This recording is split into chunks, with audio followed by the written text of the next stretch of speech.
오늘 여호수아 3장의 말씀을 보겠습니다. 드라마 바이블로 듣겠습니다. 제3장.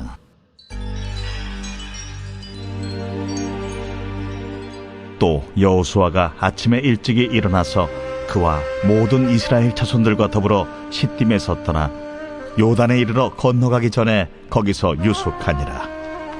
사흘 후에 관리들이 진중으로 두루다니며 백성에게 명령하여 이르되, 너희는 레위 사람 제사장들이 너희 하나님 여호와의 언약궤 매는 것을 보거든 너희가 있는 곳을 떠나 그 뒤를 따르라. 그러나 너희와 그 사이 거리가 2000규빗쯤 되게 하고 그것에 가까이 하지는 말라. 그리하면 너희가 행할 길을 알리니 너희가 이전에 이 길을 지나보지 못하였음이니라. 여호수아가 또 백성에게 이르되, 너희는 자신을 성결하게 하라.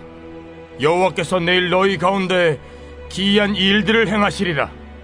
여호수아가 또 제사장들에게 말하여 이르되, 언약궤를 메고 백성의 앞서 건너라.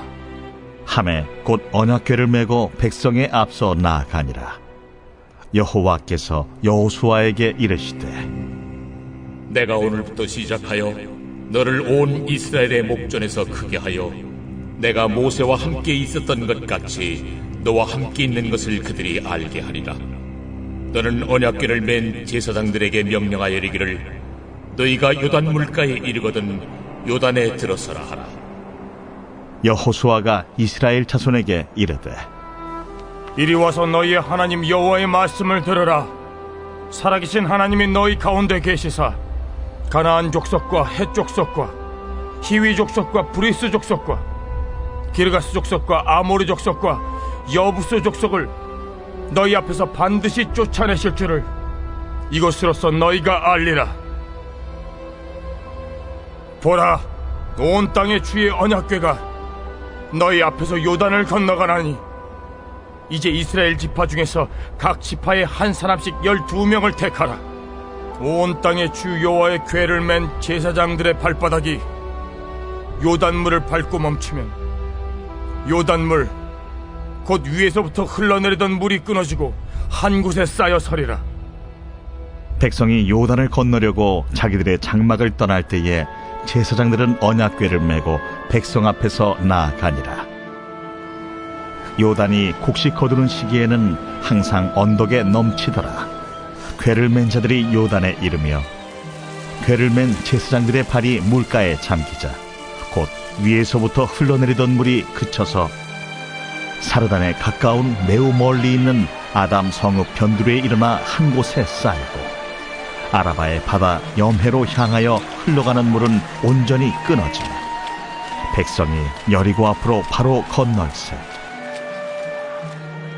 여호와의 언약궤를 맨 제사장들은 요단 가운데 마른 땅에 굳게 섰고 그 모든 백성이 요단을 건너기를 마칠 때까지 모든 이스라엘은 그 마른 땅으로 건너갔더라.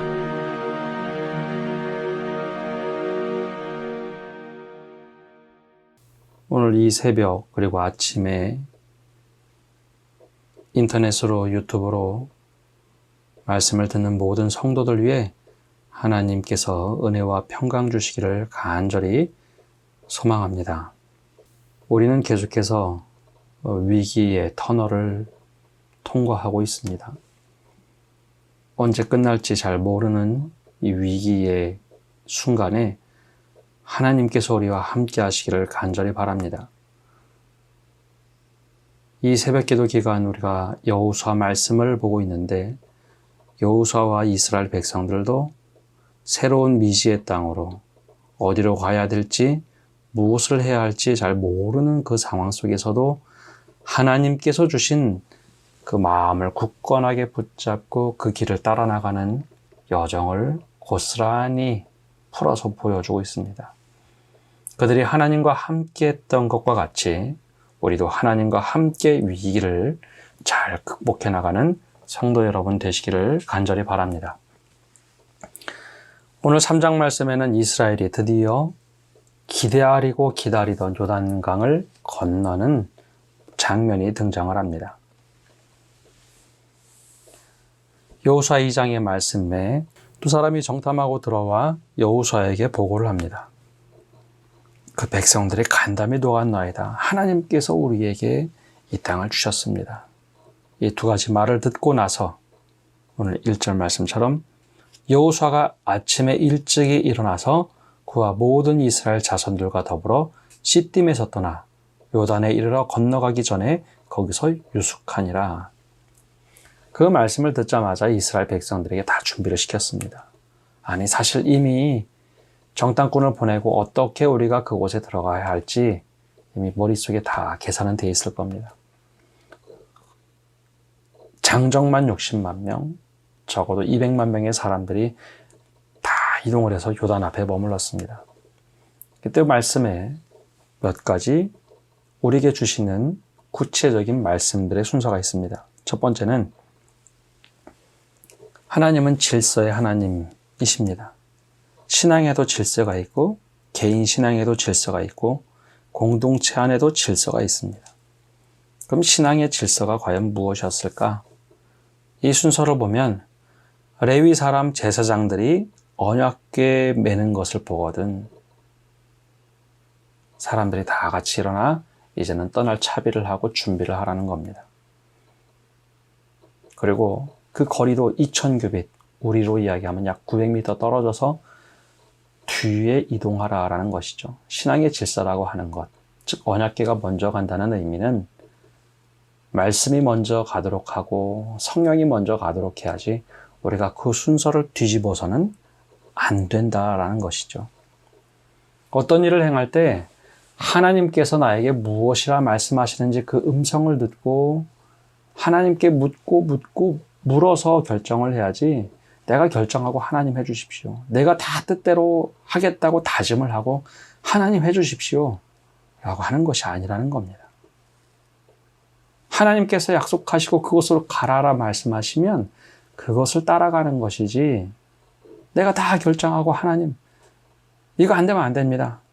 땡깡 피우고 내 주장대로 안 되면 안 되는 것 그것이 아니라는 겁니다. 이것이 바로 신앙의 질서입니다. 개인의 신앙의 질서라는 것은 사람들에게 여호수아가 이야기합니다. 자신을 성결하게 하라.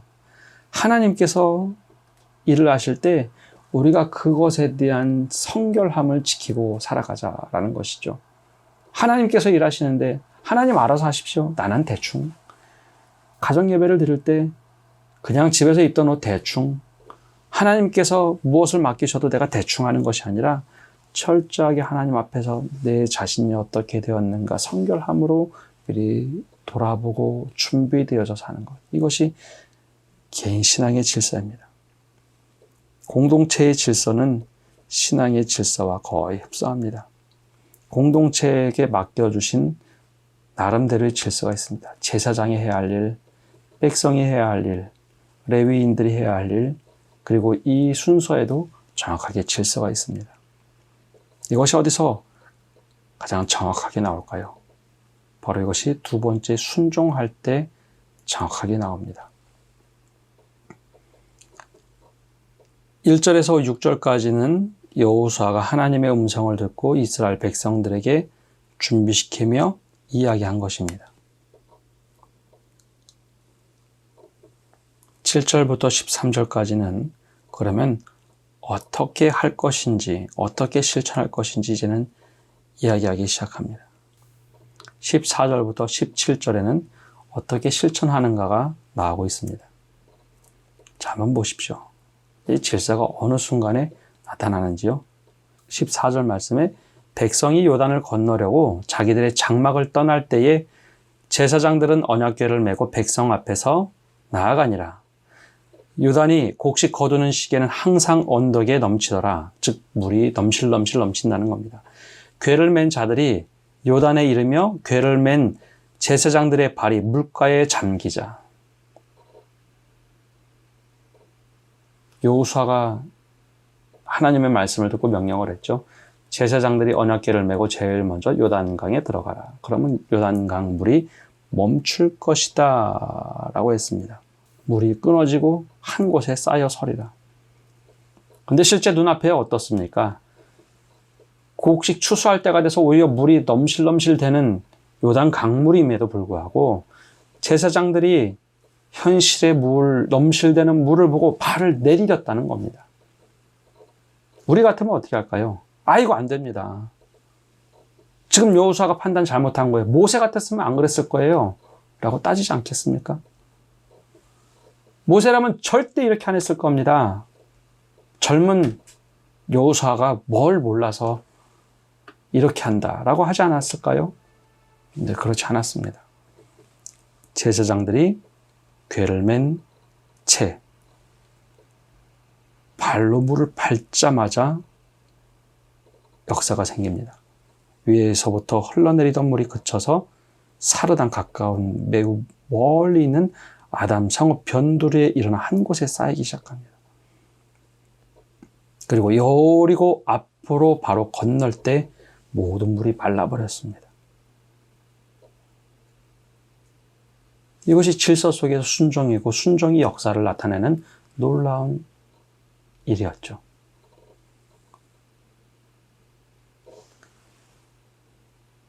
여호수아 3장의 이야기는 여리고성 점령할 때까지 지속되는 역사가 나타납니다. 즉 순종의 역사가 나타납니다.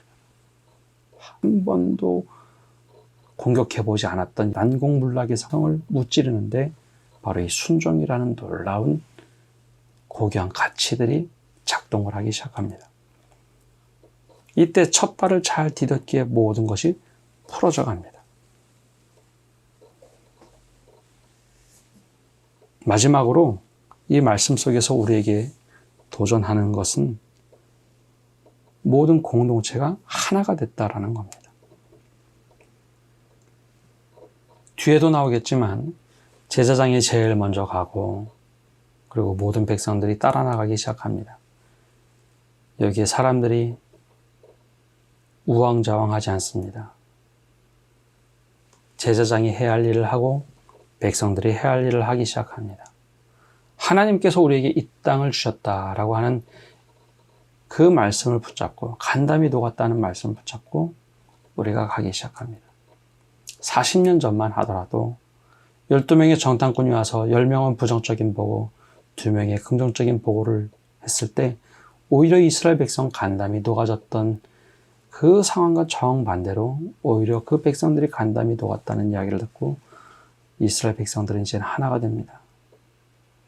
하나님께서 말씀을 주시니 하나가 됩니다. 우리가 반드시 이 가나안 땅에 들어갈 수 있다. 가나안 족속, 헷 족속, 히위 족속, 브리스 족속, 기르가스 족속, 아모리 족속과 여부스 족속을 하나님께서 쫓아내시도록 하시니 우리가 그 땅에 들어갈 것이다. 이것으로 하나가 똘똘 뭉쳐집니다. 하나님께서 우리와 함께 하시잖아. 언약궤가 우리와 함께 하잖아. 말씀을 우리와 함께 하잖아. 그 말씀을 붙잡고 하나가 됩니다. 이 모습이 우리 교회가 되어야 합니다. 말씀을 맺습니다. 하나님은 질서의 하나님입니다. 절대 말씀보다 앞서지 마십시오. 성령보다 앞서지 마십시오. 신앙의 질서가 있고 공동체의 질서가 있고 개인의 질서가 있습니다. 질서를 자꾸 깨뜨리면 깨뜨린 만큼 하나님의 은혜를 맛보기가 어렵습니다. 질서를 서로 세워가십시오.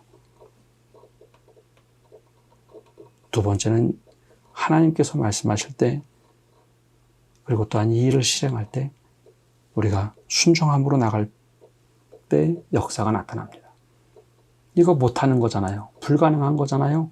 그런 이야기도 때로는 중요합니다. 평가할 때는 중요합니다. 그러나 목표를 잡고 갈 때는 그곳에 함께 가는 것이 중요한 일입니다. 요단강이 넘실거리고 절대로 건너가지 못할 것 같은 이 강. 그럼에도 불구하고 하나님께서 다 약속하시고 이루시겠다 말씀하시니 제사장들이 가장 먼저 언약궤를 메고 발을 그 강에 내딛습니다. 그러자 물이 멈추죠. 제사장들이 멈칫멈칫했다면 모든 백성들도 다 멈칫했을 겁니다. 저 앞에 가던 제사장들, 2000규빗 앞에 가던 제사장들이 발을 요단강에 대니 강이 멈춥니다. 순종할 때 역사가 나타납니다. 하나님 말씀에 순종할 때 역사가 나타납니다. 주저하지 마시고 머뭇머뭇하지 마십시오. 이것이 하나님의 은혜입니다. 마지막으로 공동체로 부르셨다는 것에 대한 확신입니다. 각자의 역할을 충실하게 잘하죠. 제사장의 역할과 레위인의 역할과 백성들의 역할이 모두 다 어우러집니다. 그럴 때 하나님의 역사가 크게 나타납니다. 우리 교회가 바로 이런 아름다운 교회가 되기를 간절히 소망합니다. 함께 기도하겠습니다.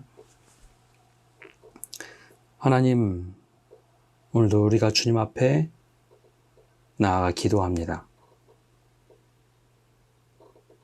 이 위기의 순간 어찌해야 될지 모르고 걱정되고 불안하고 두려울 때 하나님께서 우리와 함께하여 주시기를 간절히 소망합니다. 이스라엘 백성들이 이제 요단강을 건너야 할 때, 이제 가나안 미지의 땅으로 들어가야 하는데 제일 먼저 요단강이 막고 있습니다. 이때 하나님께서 주신 말씀을 가지고 이스라엘 백성이 실천하는 모습 보며 우리가 도전을 받습니다. 주님, 우리가 주님의 말씀보다 앞서지 않게 하여 주옵소서. 주님의 성령보다 앞서지 않게 하여 주옵소서. 주님의 인도하심보다 앞서지 않게 하여 주옵소서. 질서의 하나님이라는 것을 깨닫게 하여 주옵소서. 또한 하나님께서 말씀하실 때 내 앞에 요단강이 넘실거리고 못할 것 같고 이것은 절대 계산해도 안 된다고 하는 그 가운데도 하나님이 말씀하시면 이것은 하나님께서 하라 하셨으니 가능합니다 라고 고백하며 믿음의 순종이 있게 하여 주옵소서. 제사장들처럼 언약궤를 메고 발을 내디뎌 요단강을 밟을 때 물이 갈라졌던 것처럼 우리의 불가능이라고 생각했던 그 지점을 우리가 믿음의 눈으로 순종하며 결단하고 그 발을 내디뎠을 때 그 길이 열리게 하여 주옵소서. 또한 우리가 공동체로 부르셨사오니 하나님 맡은 바 직분, 맡은 바 일들 최선을 다하여 하나의 공동체가 되어서 잘 해결해 나갈 수 있는 은혜를 허락하여 주옵소서. 오늘도 가정과 사업장과 직장에 하나님께서 함께해 주셔서 하나님의 사람이라는 것을 늘 깨달으며 살아가는 복된 성도의 삶 되도록 축복하여 주옵소서. 예수님의 이름으로 기도합니다. 아멘.